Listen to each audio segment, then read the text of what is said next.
মহুয়া বলে, চন্দ্র সূর্য সাক্ষী, সই সাক্ষী, সাক্ষী হইও তুমি। নদ্দার ঠাকুর হইল আমার প্রাণের স্বামী।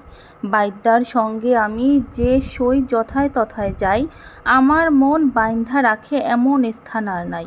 বন্ধুরে লইয়া আমি ওইবাম দেশান্তরী, বিষ খাইয়া মরবাম কিংবা গলায় দিয়াম দড়ি। এদিকে চিরকালের ভ্রমণপিয়াসী বেদের দলের এই গৃহী জীবন বাইদ্যা সর্দার হুমরার আর ভালো লাগে না। মাইনকার সাথে সে ভিনদেশে চলে যাওয়ার পরামর্শ করে। সময় থেমে থাকে না। ফাগুন যায় যায়, নদের চাঁদ মধ্যরাতে বাঁশি তুলে নেয় হাতে। সে বাঁশির আহ্বানে ছুটে আসে প্রাণ প্রিয়তমা মহুয়া। মহুয়া জানায়, শুনো শুনো নদ্দার ঠাকুর, বলি যে তোমারে, এই না গ্রাম ছাড়া যাইবাম আজি নেশাকালে। তোমার সঙ্গে আমার সঙ্গীরে বন্ধু, এই না শেষ দেখা, কেমন করজা থাকবাম আমি হইয়া অদেখা। আর না শুনবাম রে বন্ধু তোমার গুণের বাসি, আর না জাগিয়া বন্ধু পুয়াইবাম নিশি।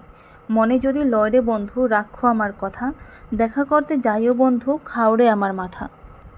যাইবার কালে একটি কথা বইল্লা যাই তোমারে, উত্তর দেশে যাইও তুমি কয়েকদিন পরে। সেই দিন অন্ধকার রাতে বেদের দল উত্তর দেশে পালিয়ে যায়। সকালবেলা এলাকার সবাই দেখে বাড়িঘর সবই আছে, কিন্তু বেদের দল নেই। খবর পৌঁছে যায় নদের চাঁদের কাছে। আহার নিদ্রা ত্যাগ করে সে পাগল হয়ে ওঠে মহুয়ার সন্ধানে।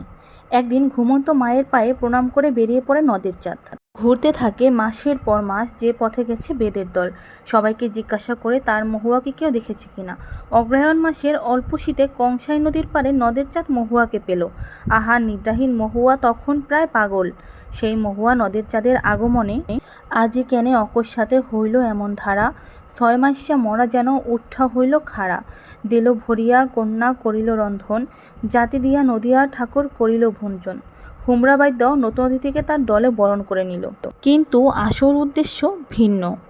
গভীর রাতে বিষ-মাখানো ছুরি মহুয়ার হাতে দিয়ে বলল, আমার মাথা খাও রে কন্যা, আমার মাথা খাও, দুবমনে মারিয়া ছুরি সাওরে ভাসাও।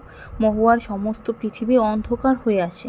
ঘুমন্ত প্রিয়তমের কাছে এসে যখন সকল বৃত্তান্ত জানিয়ে নিজ বুকে ছুরি বসাতে চায় মহুয়া, এমন সময় জেগে ওঠে নদের চাঁদ। সকল ঘটনা শুনে বলে,